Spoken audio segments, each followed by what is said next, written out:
Hello and welcome to Lead and Succeed. Today we're going into situational leadership. So let's straight move into it. How do you lead people effectively in different circumstances? And there's an awesome model. It's called Situational Leadership by Paul Hersey and Ken Blanchard. I will go from the bottom right, go up into the curve, and then we follow the curve. So just give you a little bit of explanation about the whole model first, and then we go into all of these four situations. If we look at the axis, we have a supportive axis going from low to high, and we have a directive axis which goes from low to high. Directing means you as the manager decide for the employee what they need to do and how they need to do things. You are directing them very closely, and this is all about supervising them step by step how you do things and help them to do the task. And then it's very short-term focused because you need to be close to that person, where you look them on the fingers, where you step by step help them to figure out how things work. Then if we go up, selling, that means you as leader still decide everything, but you are explaining way more about the background of why does the person needs to do a task, why is it important from a context of the organization, and of course you still help to nudge that person moving forward, really giving them the direction. Supporting is the first stage where the employee takes the decisions. So you give up the decisions, you empower this person to take the decisions, you support them in getting the tasks organized, but you're not taking decisions. And then delegating, you take it to the next level. You delegate everything, you delegate responsibility, and you delegate all decisions to the person, and to the level that this person can as well decide how they're going to do this, how they change the way of thinking. So they have really a lot of freedom when it comes to delegation. So these are the four phases, and we go deeper into each of them right now. So directing. Directing is often used in entry-level positions. When you have someone who is starting in a job in your team and you need to get this person onboarded, you give them detailed instructions. This is how you do things. If you are knitting something, if you're programming something, you need to help them really understand all the detailed steps. And if you have an onboarding process in an organization, this is exactly where this happens, where you give them a step-by-step approach. You have a step-by-step guide. You have a person, a buddy system where someone helps them step by step. And it's really all about, okay, do this. And as a next step, you do that. I do this often, onboarding of new people. They are, of course, from a background fitting to the position. That's why they are hired.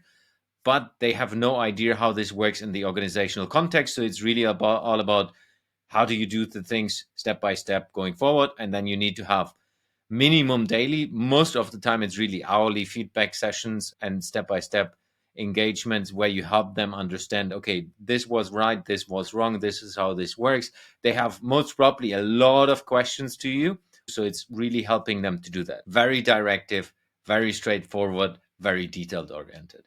The next level goes into selling.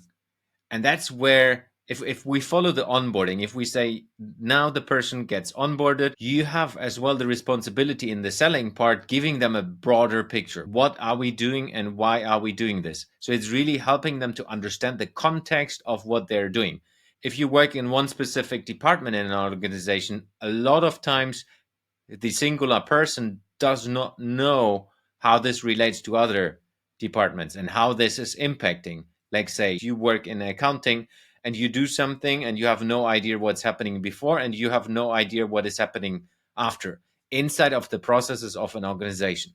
So that's really where you go deeper, explain them, and help them to understand the broader picture and then go into that so that they understand it. Let's move to supporting. You need to give them the understanding, and I always call this like a landscape of this are the things that you're responsible for, and I want you to build the project. So you have a project manager. If we just take that example, this project manager is leading the project. That means you're giving this person the responsibility to be the project manager, and most of the projects are in time and budget, and they decide how they set things up, of course always in interaction with you. So in this phase is really about the project manager builds the project plan, comes back to you as the manager, and you are giving feedback and helping them to do things. And through that, the employee learns how to take decisions inside of the project contents. And then delegating, it's often seen when you are a manager of another manager.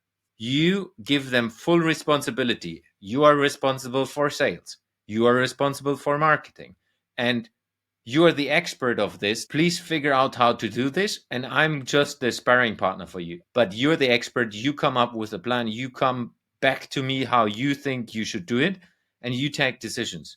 And if you want to do things differently, you're welcome to do that. There are different times in an organization where you need to do different things as the manager, because you can even have a team that is split into all the different ways, and they need different interaction with you as the manager. And that's why this situational leadership model is so brilliant, because you can just have this in your mind and think about, okay, Peter today has a new topic to take care of. Maybe he needs a little bit more step-by-step guidance, though that he can run other topics completely in the delegation sphere.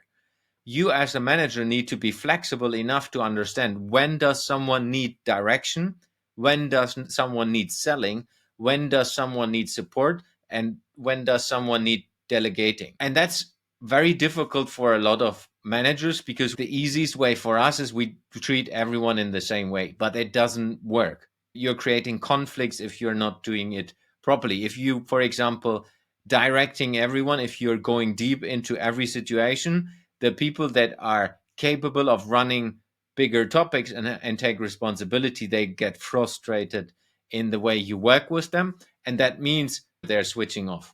So it's really important. It's also a motivational tactic, you could say, to help your team members being efficient, but also being motivated in how they're working. I hope you enjoyed the live session from Lead and Succeed Live. If you want to join one of the future sessions, please check out the links below the videos and sign up for one of the future live events. If you have any other questions, please reach out to me, and see you in the next video.